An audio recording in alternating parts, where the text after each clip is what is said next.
Okay, everybody, it's Ed Carbajal alone here for Coast to Coast Combat Hour. We mentioned him enough. Erik Magraken. I thought it'd be prudent since we just had Doc Lucas on the podcast to bring Mr. McGracken back on because CombatSportsLaw.com has hit a milestone, and just wanted to wish you and all kind of say happy birthday for all the work you've been doing. It's over a decade of CombatSportsLaw.com, so thanks for coming back on, Erik. Yeah, no, Ed, thanks so much, and thanks for the birthday wishes. I was just going through my archived posts, and I realized I blew my decade birthday on it. Like the thing happened last month. I was going to do a little write up, but anyways, I just put a little tweet out there, and you wished me a happy birthday. So thank you.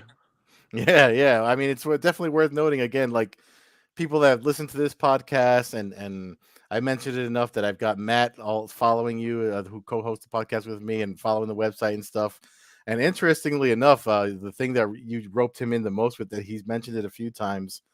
We just had Doc Lucas on the podcast. He's a regular almost, and we mentioned. I asked him something that I asked you the last time I spoke to you, which was, why do being that you're you take your expertise. He's a ringside physician. They just appointed him to the athletic commission in South Carolina. And if you remember, I asked you, I'm like, how do you separate the fandom from the work you do on the legal side of things? And him being someone that's on the medical side of things, his answer was because I love this sport, and I respect what the athletes do so much. I just want the best things for them. And that was similar to what you said when I asked you the same question, but he kind of worded it. So if you should check it out if you haven't. But it just made me think of you, and then that we we went into a whole thing of talking about your site and all the work that you do for this, looking for the better safety and the future for these athletes, whether it be the legal side or the medical side. I know you put up a lot of CTE studies, but one of the recent things that you did, that it was kind of like a live tweeting of how you go down the rabbit hole of something you see funny, was the UFC 274 the weight issue with Oliveira missing weight and them stripping him of the title. And I know you said you're gonna bring up the the post yourself, but I brought it up here and it's gonna be linked to the bottom of this. But um you titled Arizona has some explaining to do after the Charles Oliveira weigh in. And then you kind of go down to, you put up some of your tweets and all the things that happen. Um, do you just want to, I mean, what happened after all of this? I mean, you did so much homework in such a little amount of time.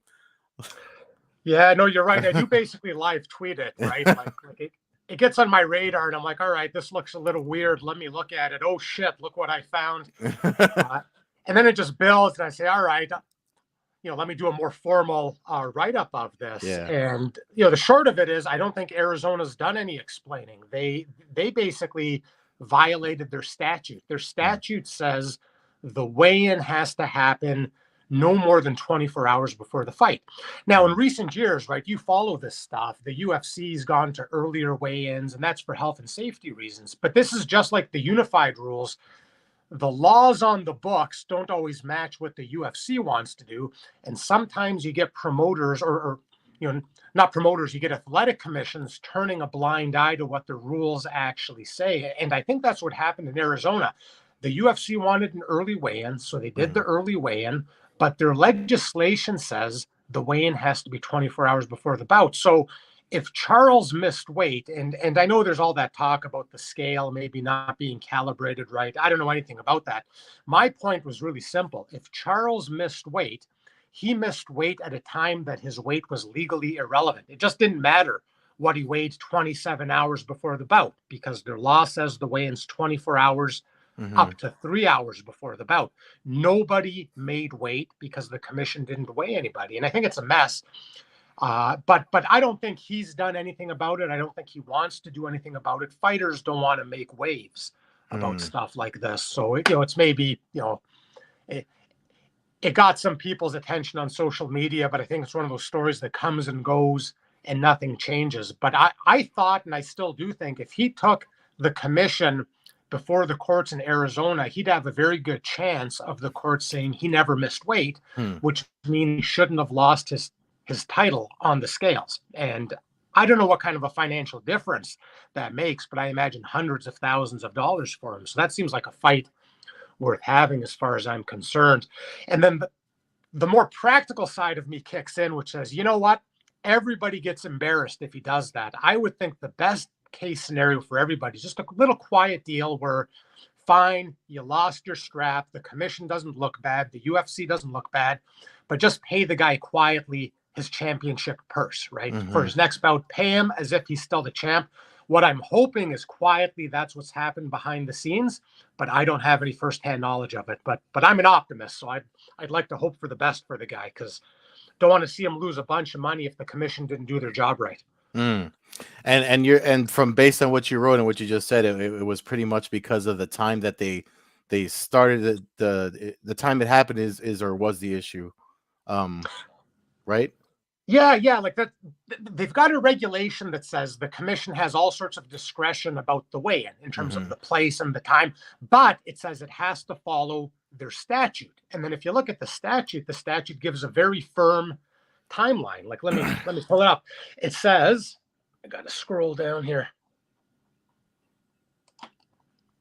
Sorry, this is always the boring legal stuff, but this is what matters.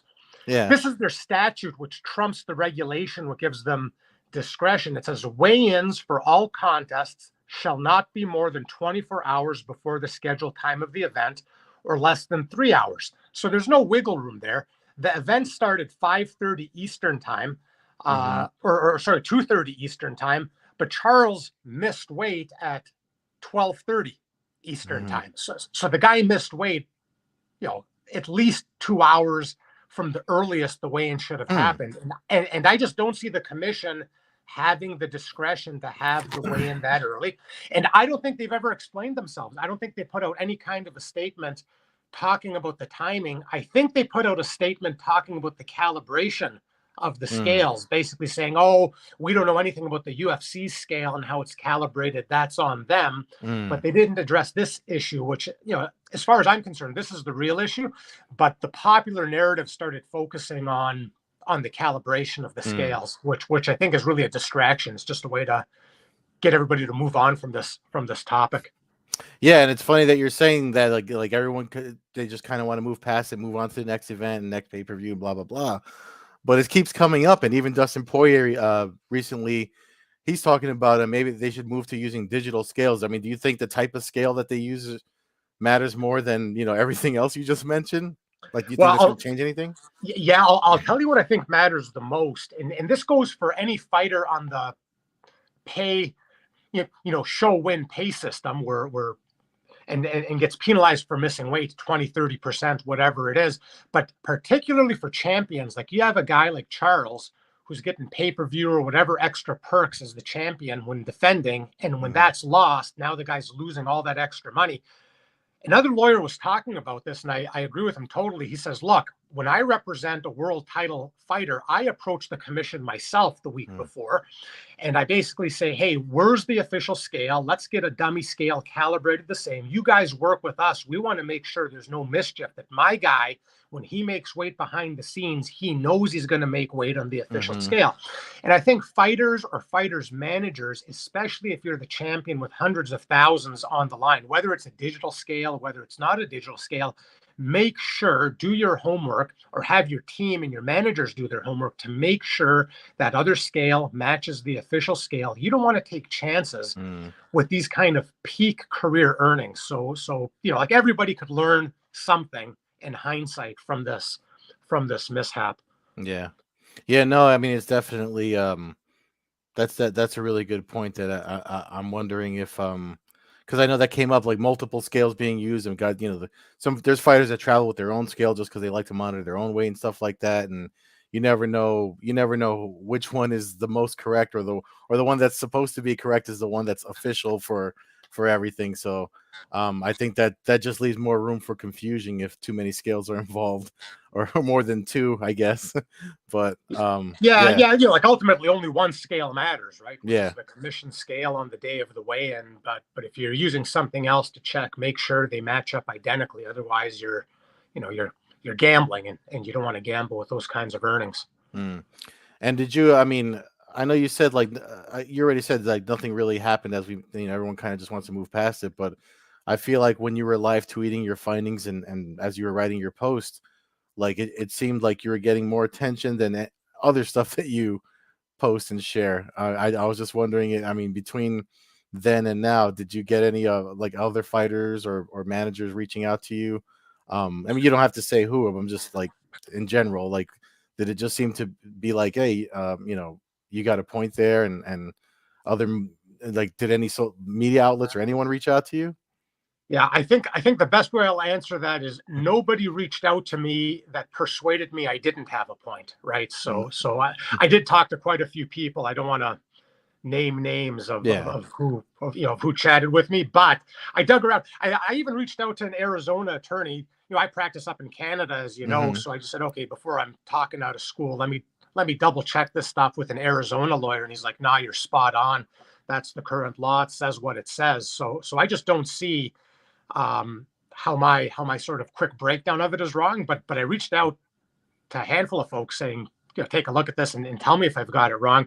Mm. But I think it just comes down to, do fighters want to make waves when they're presented with these kinds of opportunities? Because this isn't the first topic I've brushed upon where I think people were treated incorrectly by athletic commissions, but the Mm-hmm. fighters, especially at the UFC level, that want to do something about it are few and far between, just because, again, I think there's at least the fear of other repercussions coming their way. Like a lot of fighters don't want to rock the boat for a lot of different reasons Yeah.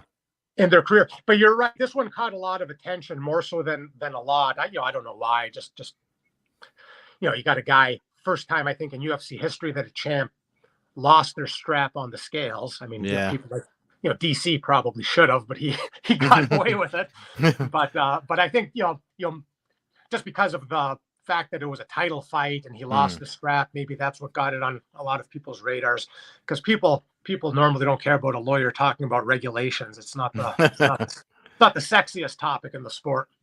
No, but I mean, when it's something that's a hot topic like this one was, it seems like, it's definitely something that should be shouldn't be forgotten as easily as some are trying to make it out. Again, like that the Poirier comment that I mentioned, that's only like a couple days old, so there it's obviously still on some people's minds. I mean, especially when you look at that division and what it means for the rest of the fighters in that division trying to get a title if no one has the title right now, even though Charles Oliveira, he keeps saying he's a champion.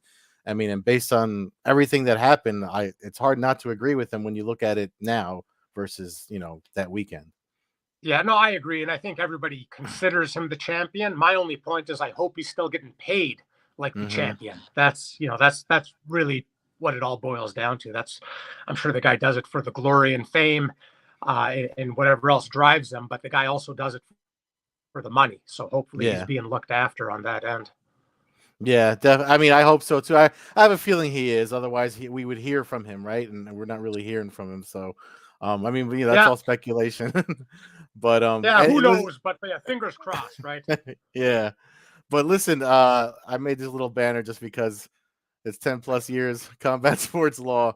And folks that don't know that about your passion and how much you like, you said last time I talked to you, it's not something you make any money off of, but yet you still sponsor. I mean, you sponsored recently for Invicta. I held up the banner on when we did the live chat for that. Was it De Jesus that you sponsored for the Invicta card, right? I did. Yeah, I think I've sponsored her for about 4 or 5 fights right now. She's Mm-hmm. she's a badass. She's awesome. Yeah. And she's angling for a title shot, and I hope Shannon gives it to her, because she's got a hell of a marketable story, and she's Mm-hmm. really exciting in the cage as well. So yeah, happy to sponsor fighters. But Ed, I'll tell you something I'm actually super proud of. So just talking about unpaid work, I've been volunteering with a nonprofit started up by Rose Gracie and Carla Duran. Uh-huh. And what we're doing right now is trying to bring brain health knowledge into fighter Mm. licensing for boxing and MMA. So when you go and you get your professional license, we want fighters and we want corner people to know some really basic stuff about CTE, about Mm-hmm. concussions, and about those kinds of things. We've already got one U.S. commission to adopt it. Oh, Kansas went nice. ahead and they've adopted this for all fighters, which is awesome. It looks like Colorado's going to adopt it. And this weekend, I just want to give Rose and Carla a shout out, actually, because they're just working so hard behind the scenes and they don't ever give themselves any shine on this. But this weekend, they're filming in LA. All sorts of good people are volunteering their time, equipment. We've got a neurologist that put together a curriculum to educate fighters. We've got a whole bunch of MMA and boxing fighters delivering that curriculum. And we're going to have this video free for use for all the athletic commissions. Oh, nice. And this summer in New York, we're going to present this to the whole ABC. So we're going to get in front of everybody and say, listen, here's a free tool all of you guys can use to help educate every man and woman that's getting a license about the biggest occupational hazard of fighting, which is long-term brain damage. And so we're just trying to bring a little more education to the sport, which is going to help some people make some better choices with their careers. So anyways, big shout out to Rose and Carla and their nonprofit, the Fighting Foundation. We're going to have some big press releases coming in the next few weeks, I think, about some of the work they're doing, but just wanted to use this opportunity to give them and their foundation some positive press. Oh yeah, can you? Is there a way you can get me added to those press releases? I'd like to keep up with. I mean, that's definitely stuff that, especially as an older martial artist myself, I feel like it's stuff that it's good to start putting in the next generation of competitors and martial artist minds now. Just as the sport grows, because it's still young. It's compared to boxing and everything else. And that's you said you're gonna present that to the ABC in New York. That's the thing in July, right? Yeah, that's in July. Yeah, I think it's July 26th. We're scheduled to present. So that's awesome. Happy to send press releases your way on this. But by the way, Ed, you hit the nail on the head. So educating the next generation is super important, right? You got to get people on their first day at the gym or their first day on the mat. And here, like I'll almost bore you with some of these pitches we make to the commissions, but there's a study out there that only 6% of coaches have adequate concussion knowledge. Like when you talk to fight coaches and you ask them about the basics of concussions, most of them don't know the foundational stuff. And that's scary because that's the men and women teaching the next generation. And so one of the things we're doing is not just talking to commissions, because now we're talking about fighters that are already professional, but we're going to gyms and we're teaching gyms to say, look, here's some basic stuff that you need to know, but your students need to know as well. So our foundation is going to work hand in hand with any gym that wants to have good educational materials free of charge. And that way you're going to weed the BS out of the sport. Like it's not, oh, you got your bell rung or shake it off or come back 48 hours later and you're going to be fine. We're going to give some good, but plain English scientific knowledge to everybody who wants it. And we're hoping to get the whole community to pitch in and slowly weed out the ignorance of brain health from combat sports. So it's a massive project, but I've been having a hell of a lot of fun tackling it. We're reaching out to the doctors, reaching out to the commissions, reaching out to gyms, reaching out to everybody. So when we get the video content ready, I'll flip it your way and you could help spread the word. Oh, I'd absolutely love to do that. Thank you so much for making the announcement with me here. I mean, that's amazing. It's called Fighting Foundation. Is it? They have a website like .org or like? We just have a placeholder website right now. Within the next month, we're going to go live with the official website. And we actually, I don't even know if we were going to mention anything, but Kansas adopted our protocol so quickly. We got the press release out there just because we wanted to, let the world know that one athletic commission has already taken the lead. So a big shout out to Kansas because nobody wants to be first, right? When you add new health and safety stuff, commissions don't like to be first. So massive shout out to Adam of the Kansas Athletic Commission. He went first. Colorado as well has been incredibly welcoming. And I don't want to name some other names, but some other commissions have been very welcoming as well. We just have ongoing discussions with them. But yeah, Kansas moved so fast that we figured, okay, let's at least announce some of what we're doing. But within the next month, as soon as we have this video content live, we're going to make a bit of a splash and get some eyeballs on this and look for volunteers and anybody else who's willing to help the cause. Yeah, what's funny? Like you mentioned Kansas. I mean, they did open scoring first too, right? And then open scoring, bare knuckle boxing, a lot of fairly open-minded, progressive stuff. Yeah, they deserve a shout out on open scoring too because like some people love it, some people hate it. I'm not here to tell you as a fan whether you should like it or not. Like, like whatever. Everybody has their own opinion. But the one criticism open scoring would often get is it's going to make fighters coast. If the fighter knows he or she's up going into round 3, they're just going to dodge and dance and not engage and get the victory. And Kansas kept all the data on this. And they said, actually, look, compared to non-open scoring, where the leading fighter doesn't win the 3rd round, with open scoring, the fighter knowing they're winning is actually winning the 3rd round more often. So they're not going in there dancing away trying to coast a victory. They're going in there trying to finish the fight. Now, I think all that data is coming out of Invicta, and you have some lower weight class women fighting. I don't know how representative that would be for MMA overall, but my point is this: with Kansas, they did it. They collected data. They're transparent with it. And it looks like it disputes some of the negative talking points against open scoring. So Kansas is actually doing a hell of a lot of great work. I like seeing commissions be innovative and try new things and be open-minded to new things. But it's funny. We had Sean Wheelock on the podcast too, and when I talked with him about open scoring, he actually changed my mind about it because of an old argument that, and this is from like the 90s, that Roy Jones Jr. once said during when he was commentating a boxing event on HBO.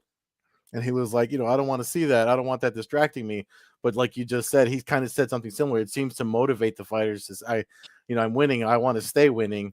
You know what I mean? Or I want to, make sure I maintain more control and stuff like that. So definitely changed my mind. And fair enough. The only criticism I ever heard that really sat well with me on open scoring as a judge, they say when the score gets announced, if you're a weak judge, right, you're not so sure about your score, and another judge or the other 2 judges scored it differently, now you're motivated all of a sudden to maybe start adjusting the next rounds. But that comes down to a quality of judging argument more so than open scoring. Like if you're a crappy judge and you're influenced because you heard the crowd booing the score, or you got influenced because you just found out what the other 2 judges scored, that's on you. Like you need to do your homework to become a better judge. I don't know that that's an inherent open scoring problem, but I think there is some reality to it as well. Some judges will be influenced by the crowd. Some judges will be influenced by the other judges, but those guys shouldn't be judging. That's the answer to it. And the vast majority of fighters, like I don't want to take away Roy Jones's observations, right? Like world champ, he says what he says, and fair enough, we should listen to that. But if you're going to listen to the fighters, the Athletic polled, this is like a year or 2 ago, they polled like 100 or 200 MMA fighters. And I think open scoring was the most popular topic in terms of their support. It was, I'm going to butcher the numbers, but it was something like 77% of fighters wanted open scoring.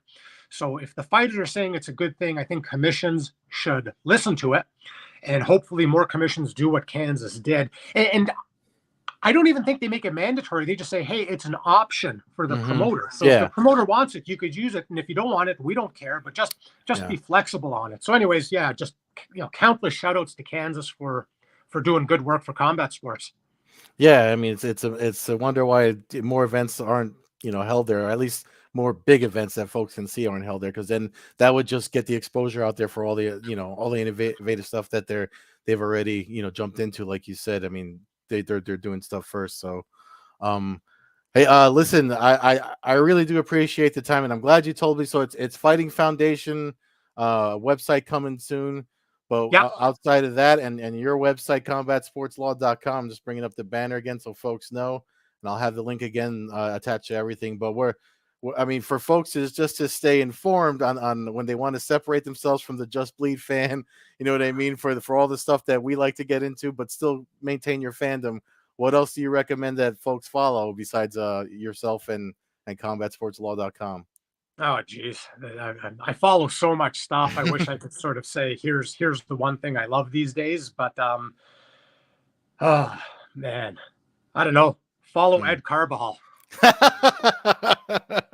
I mean, I funnel people to you anyway, so we'll stick with CombatSportsLaw.com since you're you're the smart guy between the two of us. So I don't know about that. Hey, listen, really appreciate you having me on. Thank you for the shout out. Thank you for the birthday wishes, anniversary wishes, whatever I should call it. But I appreciate it, and I hope to keep writing about this stuff. It's so long as it keeps my interest, I'll keep doing it. Yeah, and it's definitely worth my interest as well. And as long as you're doing it, I'll be sharing it and talking it up. So thanks again. Awesome. Thank you so much. Take care. Yeah. Cheers.